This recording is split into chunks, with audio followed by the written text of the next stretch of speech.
pilnīgi neformāls skats uz Latvijas eksports nozarē, kas nav negriezumā par preču pakalpojumu veidiem, kas nav arī tur, nezinu, mēģinājumi sadalīt pēc augstas vai zemes pievienotās vērtības, kas ir diezgan, kā lai saka, novalkāti jēdzieni un ļoti bieži tiek lietoti, pilnīgi neizprotot, ko tas nozīmē, un arī vienkārši nevietā. Tas ir vairāk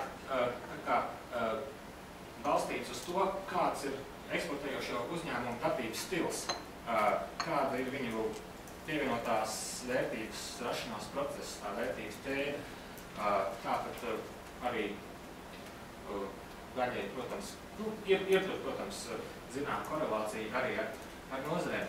Tātad vēl piebildu rakstiskā veidā šo te zināmā mērā izklaidējošo, bet es ceru arī kaut kādā ziņā informatīvu apskatu var aplūkot portālā www.irl vai vienkārši Googlā ierakstot 4 eksporta pēdiņās, un jums izliks tas rakstīns kā pirmā izvēle.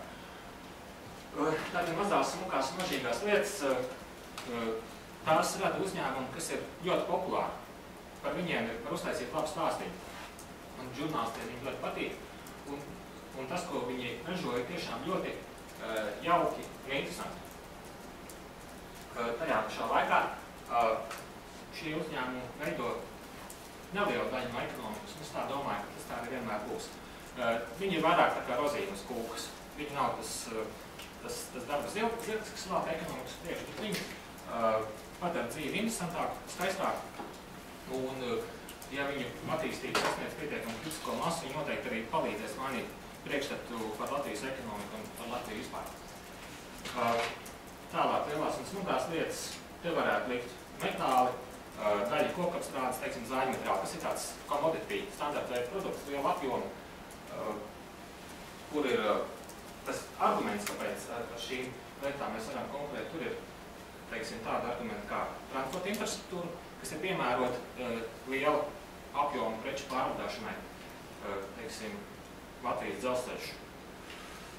Baltijas dzelzceļi kopumā pārvadā 10–15% no kopējām Eiropas kravām, kas ir par dzelzceļiem. Tātad par dzelzceļiem tas kopējais apjoms ir 10 reižu lielāks nekā tas, ko Latvijas ekonomika pārvadā par dzelzceļu. Tātad tranzīts līdzfinansē šo infrastruktūru, tā, kas arī attiec uz ostām un padara Latvijas uzņēmumiem šo transporta pakalpojumu izmantošanu lētāk. Šī produkta noteikti nav stilīga, bet es teiktu, ka tieši šajā grupā būs vislielākā pievienotā vērtība uz vienu strādājušo. Metāli, ļoti kapitāla intensīvs process, tātad lielās kokzāģētavas ļoti liela pievienotā vērtības cilvēku. Bet, protams, tā pievienotā vērtība veidojas arī pateicoties lielām investīcijām, tāpēc tas vēl nenozīmē, ka automātiski šīs nozares ģenerē ļoti liels ienākums. Tālāk tas, ko es uzskatītu šobrīd varbūt par pašu svarīgāko, kas ir Latvijas eksportā, un kas noteikti arī tuvākajā nākotnē būs galvenais virzītājs. Tie ir dažādi veidi uzņēmumi, kuriem dažādās jomās, kas te ir pieminēts, bet arī vēl citas, kuriem galvenais arguments, manuprāt, ir ražošanas kompetence. Latvija ir veca industriāla valsts, vai kā mēs varbūt sevi tā neuztver, kur ir tiešām tradīcijas šajā jomā izpratni zināšanas par ražošanas procesu.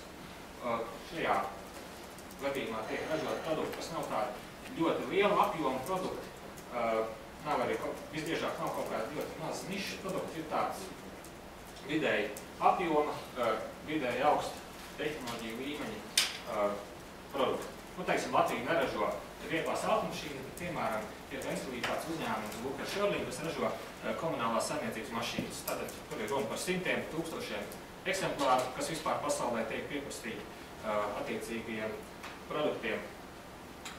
Un dažādu iemeslu dēļ tieši uz šādām precēm mums ir samērā laba konkurētspēja.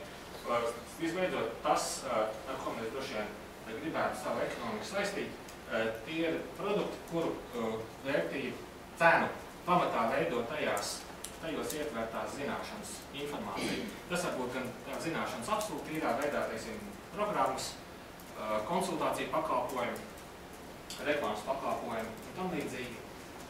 Bet tās var būt arī preces, kuru cenā pamatdaļa veido ietvērtais intelekts.